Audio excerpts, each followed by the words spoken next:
How did Transnistria become independent? Have you ever wondered how a small region like Transnistria carved out its own identity in a world that often overlooks it? The story begins with the collapse of the Soviet Union in the early 1990s. Transnistria was originally part of the Moldavian Autonomous Soviet Socialist Republic within the Soviet Union. During World War II, the Soviet Union restructured this area, merging parts of the Moldavian Autonomous Soviet Socialist Republic with land taken from Romania.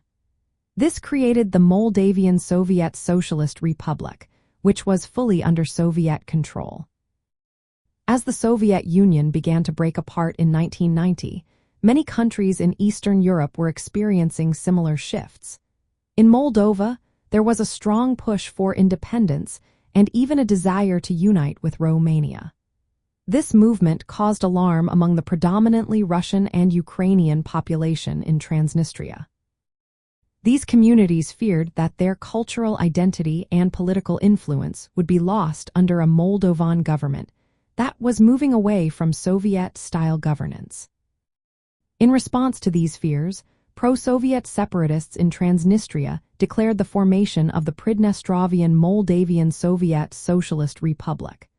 Their aim was to preserve the communist legacy and maintain connections with Russia and the Soviet system. This declaration was a direct challenge to Moldova's authority and its aspirations for independence. Tensions escalated quickly. Later in 1990, Moldovan forces attempted to assert control over Transnistria, leading to armed conflict. The war ended with a ceasefire, but no resolution was reached. This left Transnistria as a de facto independent entity, even though it was not recognized internationally.